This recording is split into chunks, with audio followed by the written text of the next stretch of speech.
Hi everybody, and I hope you're all well and enjoying being back in school together, seeing your friends, being back in your classrooms and getting back to the learning that you're able to do with the support of the grown-ups in your classes. And for those of you who have been at home for a long time doing your learning at home through the remote learning, it's lovely to have you back. I know everybody in school's been looking forward to seeing you again. So welcome back, and we hope you settle back into our school routines as quickly and as smoothly as possible.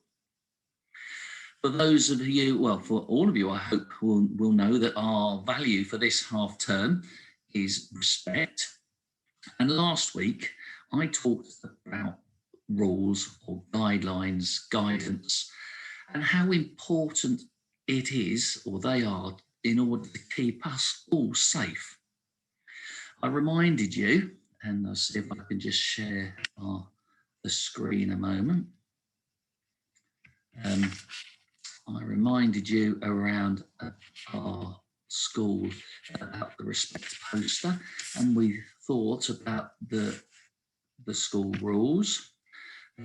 There's only 4 of them, but they're there to keep us safe. And if each of them follow, each of us follow those, it makes a big difference. So that golden rule of no stealing, swearing, fighting, spitting will help keep us safe. Keeping your hands and feet and other objects to yourself will help keep us safe. Being truthful, following instructions will help keep us all safe.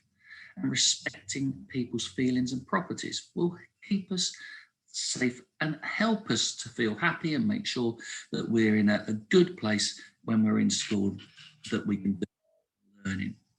But we did talk about as well, there was many other rules at the moment because of the COVID situation, many other bits of guidance that we have to follow. Things like coming to school at the right time so that we don't end up with lots and lots of people on the playground at the same time, so we can keep our distance and others can keep their distance from each other to keep each other safe. About washing our hands. When you wash your hands, you're keeping yourself and other people safe. And when the grown-ups and your friends are washing their hands, they're keeping you safe.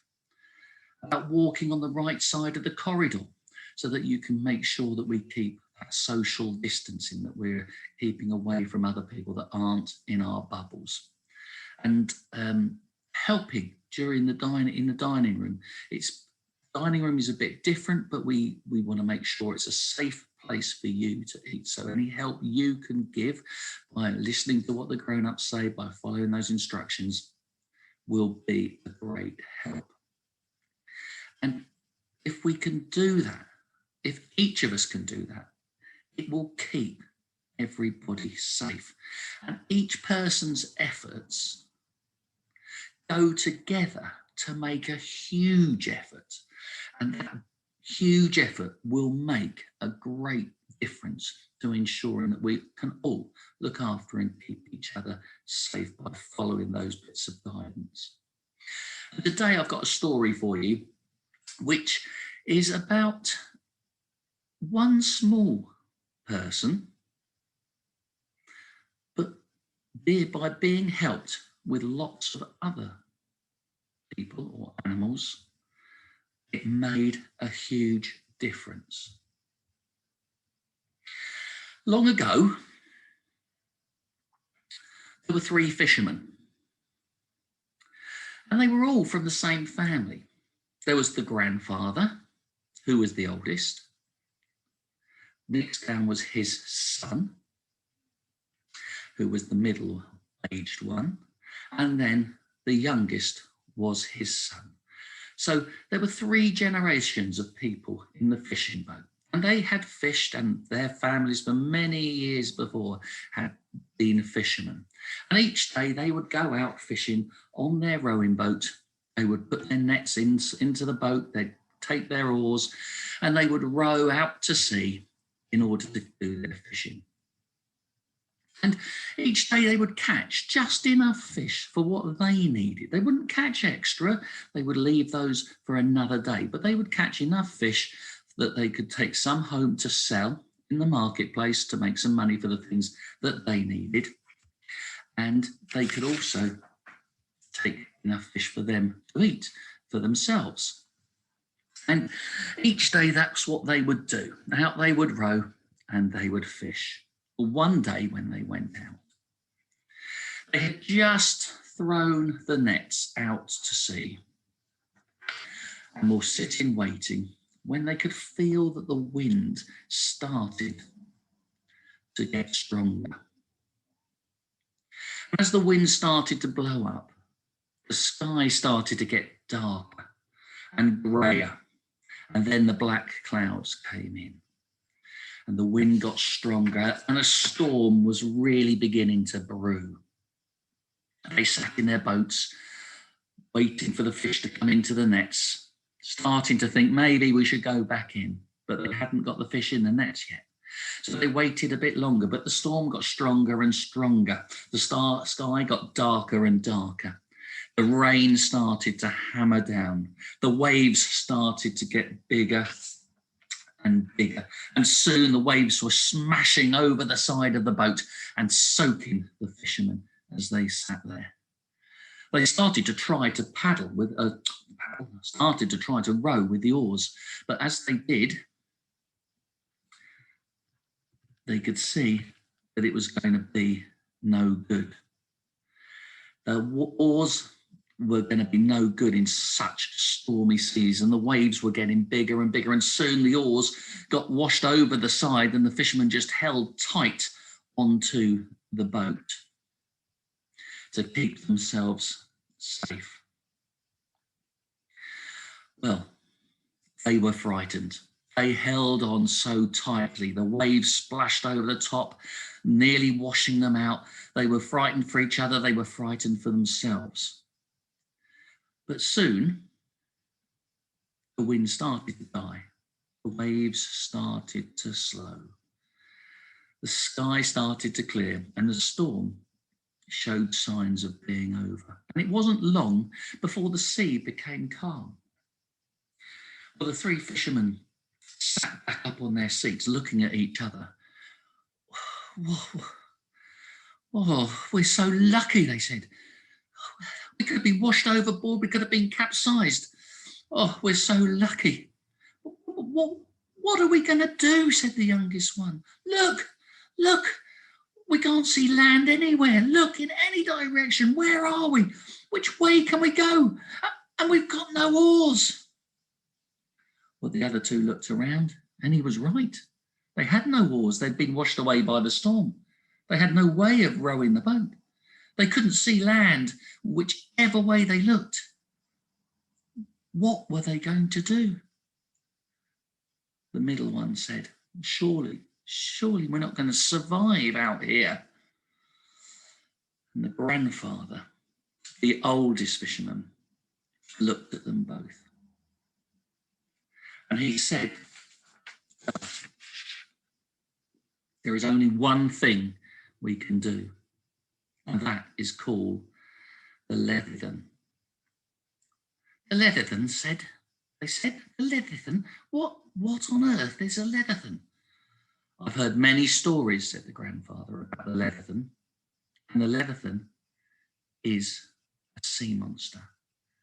And he is the only one who can save us. A sea monster, said the youngest. Yes, the Leviathan is the most powerful sea monster there is, and he may be able to help us. Oh, call him, said the youngest one. Call him, please, grandfather.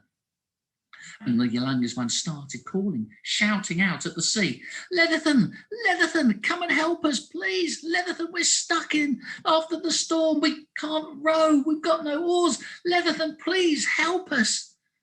And as he shouted, there was a small plop by the side of the boat, and a little fish stuck its head out of the sea. Can I help you? Said the small fish. Well, the three men looked at each other. They'd never heard a fish talk before.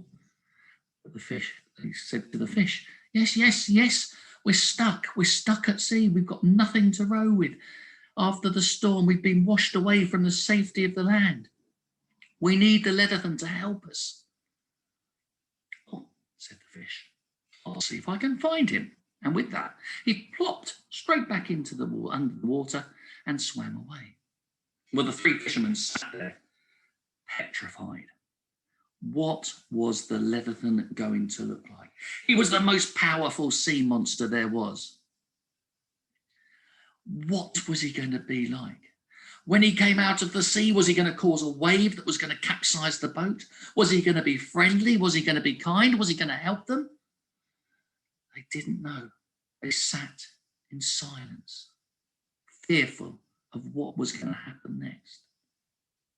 Well, after a few minutes, a little silver fish popped his head out and said, "Can I help you?" And they looked at the fish and said, no, we're waiting for the Leviathan, the sea monster, the powerful sea monster. He needs to help us. He needs to help us get back to the safety of the land. "I am the Leviathan," said the little fish. "How can you be the Leviathan?" said the three men. "You're not a huge sea monster that we have been led to believe the Leviathan is."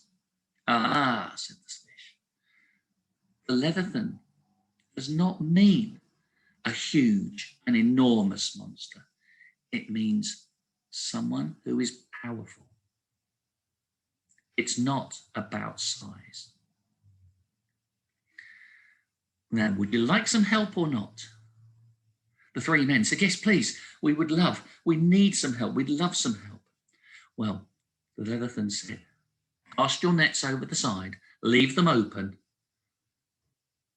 and hold on to the boat tight." The Leviathan popped his head under the sea again, and very soon the three men, looking over the side of the boat, could see all sorts of sea creatures, big ones, small ones, all shapes and sizes, turtle, fish, sharks, swimming towards their nets. They filled their nets, and as they filled their nets, they swam, and they pulled the boat in the direction of the land. And before long, the three men could see in the distance the coastline. They could see land. They could go back to their home. And the fish in the nets and the turtles swam and pulled the boat closer and closer to the land until they were so close that it was safe for them to leave. And because the nets were open, they could all swim out and back to sea. The Leviathan stopped. He was the last to leave. He popped his head up out of the sea again. "Thank you, Leviathan," said the three men.